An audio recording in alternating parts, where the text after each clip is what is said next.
तो स्वागत है दोस्तों आज की एक और कमाल की वीडियो में, जहां पे हम जानेंगे एक ऐसी मूवी के बारे में जिसके हर मोड़ पे आपको दिमाग हिला देने वाला सस्पेंस देखने को मिल जाता है। उसी के साथ जो आपको इस मूवी में क्लाइमैक्स देखने को मिल जाता है ना, एक नंबर मूवी है। बस आप ये मेक श्योर करना कि आप वीडियो को एंड तक देखो ताकि आपको स्टोरी पूरी समझ में आ सके।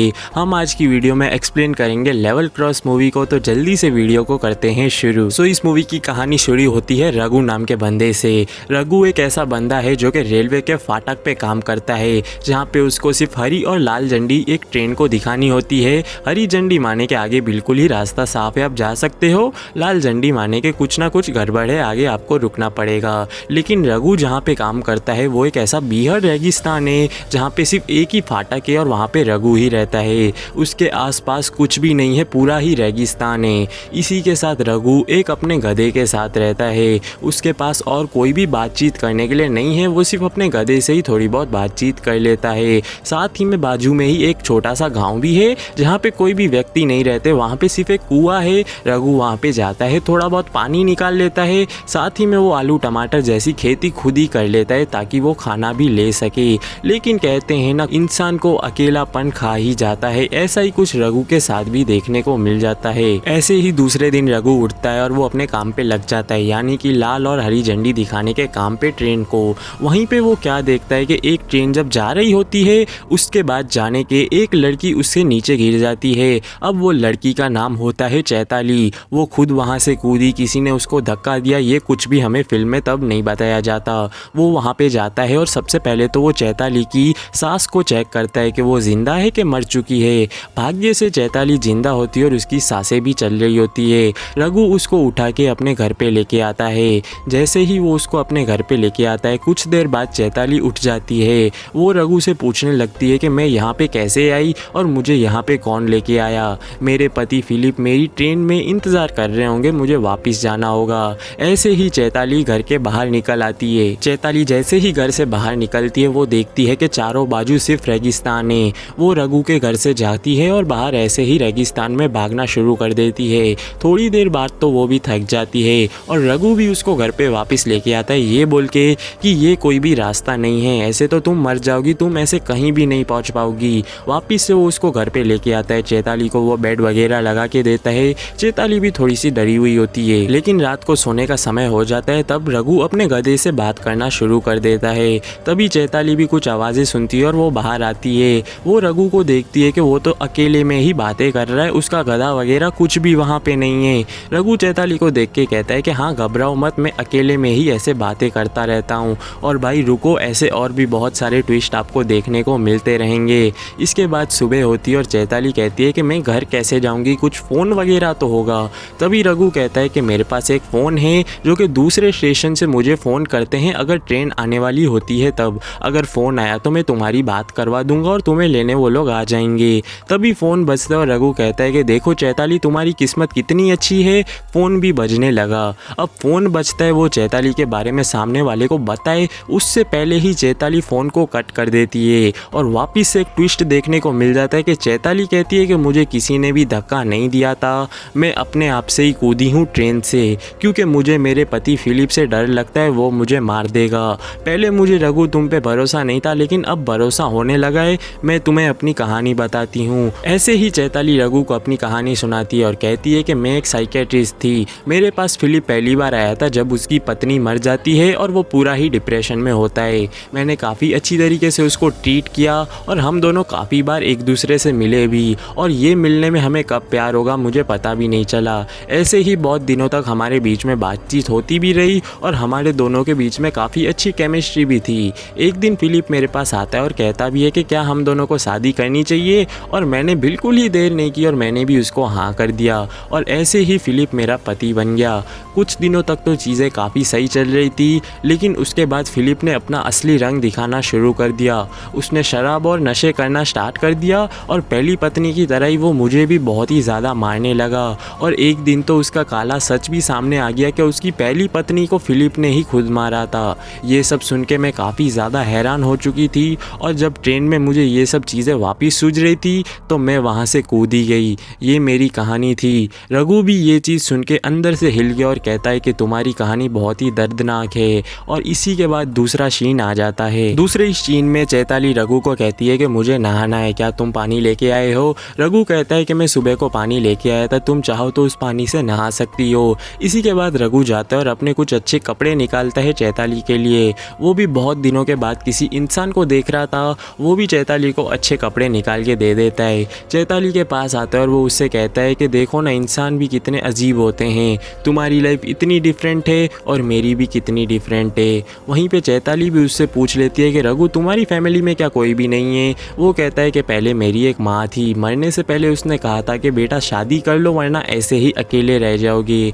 आज देखो मेरी ज़िंदगी कैसी है। तब उसे चैताली कहती है कि तुम्हारी ज़िंदगी तो बहुत अच्छी है, इतनी शांति से जी रहे हो। देखो मेरी लाइफ फिलिप जैसा पति मिल गया। मैं तुमसे एक ही चीज़ मांगना चाहती हूँ कि कभी भी फिलिप अगर यहाँ पे आए तो उसे ये मत बताना कि चैताली यहाँ पे थी, वो मुझे मार डालेगा। इसी के बाद चैताली जाती है और वो रघु के कंधे पे अपना सर रख देती है और ये बताती है कि मुझे भी अब तुम पे भरोसा होने लगा है। इसके बाद चैताली रघु को कहती है कि अब तुम्हें अकेला काम करने की कोई भी ज़रूरत नहीं है, मैं भी तुम्हारी मदद कर दूंगी खाना वगैरह पकाने में। रघु भी हाँ करता है और फिर इसके बाद हमें दूसरा सीन दिखाया जाता है। और दूसरे सीन में ये दिखाया जाता है कि कैसे रघु बाहर चला जाता है ट्रेन को झंडी दिखाने के लिए और वहीं पे चैताली घर में कुछ काम करने लगती है, ऊपर नीचे साफ सफाई भी करने लगती है। तभी एक ट्रंक में साफ सफाई करते हुए उसको बहुत सारे न्यूज़पेपर के कटआउट्स देखने को मिल जाते हैं, जहाँ पे कुछ मर्डर के सीन्स और न्यूज़ दिखाई होती है, जहाँ पे लिखा होता है कि 2 पति पत्नी को उनके 2 बच्चों के साथ मार दिया गया। और वहीं पे उसको एक फ़ोटो आईडी भी मिलते हैं इंडियन रेलवेज़ की, जहाँ पे रघु नाम का बंदा ही लिखा हुआ होता है, लेकिन उस पर रघु का फ़ोटो नहीं होता, किसी और का होता है। अब ये चीज़ देख के चैताली भी समझ जाती है कि ये शायद रघु नहीं है, इसने ये घर में रहने वाले चारों लोगों को मार दिया, अब रघु की आइडेंटिटी लेके यहाँ पे काम कर रहा है। तभी चैताली सब कुछ जल्दी जल्दी पैक करके अपना काम जल्दी निपटा लेती है और ये सोचती है कि क्या किस्मत है मेरी, एक प्रॉब्लम से छूटी तो यहाँ पे वापस एक दूसरी प्रॉब्लम में आके टपक गई। तभी वो थोड़ी सी घबराई हुई भी होती है और तभी रघु वहाँ पे वापस से घर पे आ जाता है। रघु देखता है कि चैताली का मुंह थोड़ा सा घबराया घबराया है, फिर वो ये भी देख लेता है कि ट्रंक के पास फ़ोटो आईडी बाहर पड़ी हुई होती है, तो वो समझ जाता है कि चैताली ने ये रघु की आइडेंटिटी वाला सीन समझ लिया है और उसको सब कुछ पता चल चुका है। रघु चैताली को कहता है देखो ज़्यादा घबराओ मत, मैं तुम्हें अपनी कहानी बताता हूँ और पूरी सच्चाई भी बताता हूँ। इसके बाद रघु चैताली को अपनी पूरी ही स्टोरी समझाता है। तो ऐसे ही रघु अपनी कहानी चैताली को सुनाता है, जहाँ पे वो 10 साल पहले के फ्लैशबैक में चला जाता है। वो चैताली को बताता है कि कैसे 10 साल पहले मेरी माँ ने जब जिद की कि शादी कर ले बेटा, तभी मैं एक लड़की को देखने गया। मैं उसके घर पे गया, उसको देखा, उससे बातचीत की। मैंने उससे ये भी कहा कि अगर तुम मुझे पसंद करो तो ही मुझसे शादी करना, या फिर किसी और लड़के को पसंद करती हो तो तुम उससे भी शादी कर सकती हो। लेकिन तब उस लड़की ने कुछ भी नहीं कहा और मुझसे शादी कर ली और ऐसे ही हमारी लाइफ शुरू हो गई। मैं कुछ छोटा मोटा कामकाज भी करता था, लेकिन शादी के 1 महीने बाद मेरी माँ की मौत हो गई और मैं 2 साल बाद 2 बच्चों का बाप भी बन चुका था। ऐसे ही एक दिन मैं काम करके घर पे वापस आ रहा था तो मुझे ये पता चलता है कि मेरी बीवी ही मुझे धोखा दे रही है। तब मैं अपना आपा खो देता हूँ और अपने दोनों ही बच्चों के साथ वो 2 व्यक्तियों को भी मार देता हूँ और ऐसे ही मेरा दिमाग घूमता है और यही कटआउट्स तुमने वो ट्रंक में देखे जहाँ पे 4 व्यक्तियों की मौत के बारे में लिखा हुआ है। और तुम्हें पता है मेरी माँ मेरी शादी के समय एकदम हट्टी कट्टी थी और 1 महीने बाद ही उसकी मौत हो जाती है। मुझे ये कोई भी कोइंसिडेंस नहीं लगता, मुझे तो यही लगता है कि मेरी बीवी ने ही उसको मारा होगा। और ये जो रघु का तुमने आइडेंटिटी देखा वो मेरे रघु चाचा है, जो कि यहाँ पे पहले गेट कीपर थे। मैं उनके पास आता हूँ, उन्होंने मुझे खेती वगैरह सिखाई, लेकिन 1 महीने पहले उनकी भी बीमारी के वजह से मौत हो जाती है। तो तब से मैं अकेला यहाँ पे रह रहा हूँ मेरे गधे के साथ। यही मेरी कहानी थी, अब तुम्हें जो भी मानना है तुम मान सकती हो। चैताली भी उसे कहती है कि मैं समझ सकती हूँ, मेरी भी कहानी कुछ ऐसी ही दुख से भरी हुई है। इसके बाद चैताली चली जाती है पानी भरने के लिए और रघु वापिस से घर में आके सो जाता है। तभी रघु को सोते वक्त बाहर से कुछ आवाज़ आती है और वो रॉड लेके बाहर निकलता है कि कौन आया है। तभी वो क्या देखता है कि वहाँ पे फिलिप आ चुका होता है। फिलिप उससे आके पूछता है कि क्या तुमने किसी लड़की को देखा? तभी रघु कहता है नहीं नहीं, मैंने किसी को भी नहीं देखा। लेकिन उसे रघु का चेहरा देख के ही पता चल जाता है कि ये झूठ बोल रहा है। वो फिलिप को बोलता है कि मैंने किसी भी लड़की को नहीं देखा। तो फिलिप बोलता है मुझे पता है तुम झूठ बोल रहे हो, क्या तुमने शिखा नाम की लड़की को देखा है? रघु भी घबरा जाता है और कहता है शिखा कौन? मेरे पास तो जो लड़की है उसका नाम चैताली है। फिलिप ने कहा कि मैं एक साइकेट्रिस्ट हूँ और शिखा मेरी पेशेंट है, उसको एक ऐसी ऐसी वायलेंट हो जाने की बीमारी है कि उसका दिमाग घूमता है, तब वो किसी को भी मार देती है। मैं ट्रेन से उसको लेके ही जा रहा था उसका इलाज करवाने के लिए, लेकिन वो ट्रेन से कूद जाती है। देखो मेरे भाई, अगर तुमने उसको छुपा के रखा है तो शिखा को वापस दे दो, वरना वो कभी भी तुम्हें भी मार सकती है। ये सुन के तो रघु पूरा ही चौंक जाता है कि चैताली ने तो मुझे क्या ही कहानी सुनाई थी और ये बेचारा फिलिप मुझे क्या बता रहा है। इसके बाद वहाँ पे चैताली आ जाती है और रघु उससे शिखा नाम से पुकारने लगता है। ये सुन के चैताली का भी दिमाग घूम जाता है और उसके हाथ से पानी का मटका नीचे गिर जाता है और रघु उसको पूछता है कि क्या तुम्हारा नाम शिखा है। तो चैताली उसको ये बताती है कि शिखा फिलिप की पहली बीवी और वो तुम्हें वापिस से एक मनगढ़ंत कहानी सुना रहा है, तुम्हें मुझ पे भरोसा करना चाहिए, तुम्हें चाहिए तो मैं पुलिस से भी बात करवा सकती हूँ। इतने में वहाँ पे फिलिप वापस आ जाता है और वो चैताली को वहाँ से लेना शुरू कर देता है और वहाँ से वो चैताली को लेके जा ही रहा होता है कि इतने में वो क्या देखता है कि चैताली उसके सर के पीछे वार कर देती है और वो वापस से रघु को देख के बोलती है कि तुम्हें मुझ पे भरोसा करना चाहिए। तो रघु भी ये कहता है कि तुम्हें डरने की ज़रूरत नहीं है, मुझे भी तुम पे पूरा भरोसा है। इसके बाद वो लोग देखते हैं कि फिलिप वापस से उठ रहा है तो रघु उसको इतने घिनौने तरीके से वापस से मारना शुरू कर देता है, एक प्रॉपर साइको की तरह। लेकिन फिलिप को पूरा मार देने के बाद रघु क्या देखता है कि उसके पर्स में शिखा नाम की पेशेंट की एक पर्ची रखी हुई होती है और इसके बाद रघु जैसे ही शिखा की पर्ची देखता है फिलिप साइकेट्रिस्ट के पर्स से, तो वो शिखा की तरफ देखता है और शिखा से वो कुछ भी पूछ पाता उससे पहले वो लड़की उसके मुंह पे एक फावड़ा दे मारती है। लेकिन मूवी के एंड सीन में हम क्या देखते हैं कि रघु चुपचाप बाहर आ रहा है, उसके सर पे एक पट्टी बंधी हुई है। इसका सिर्फ एक ही मतलब है कि उसने वहाँ पे शिखा या फिर चैताली जो भी नाम है लड़की का,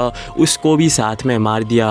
और ऐसे ही मूवी की एंडिंग भी हो जाती है जहाँ पे वो आग में सारे ही कटआउट्स वगैरह भी जला रहा है और ऑब्वियसली उसने दोनों ही लाशों को भी कहीं पे ठिकाने लगा दिया होगा। भाई सच में ये जो रघु नाम का बंदा है ना, ये बहुत ही बड़ा और ख़तरनाक साइको है। पहले तो इसने 4 मौतें कर ही दी थी, वापिस से यहाँ पे फिलिप को मारने के बाद उसने शिखा या फिर चैताली जो भी नाम हो उसको भी मार दिया। और मुझे तो ऐसा लग रहा है कि जो गेट कीपर चाचा रघु थे ना, उसको भी इसी ने मारा था। इसकी बैक स्टोरी को अच्छे से नहीं बताया गया, लेकिन एक कमाल की सस्पेंस थ्रिलर मूवी थी। आपको मूवी कैसी लगी कमेंट्स में ज़रूर बताना और ऐसी ही मूवीज़ देखना पसंद है तो वीडियो को लाइक कर दो और चैनल को सब्सक्राइब करना भी मत भूलना।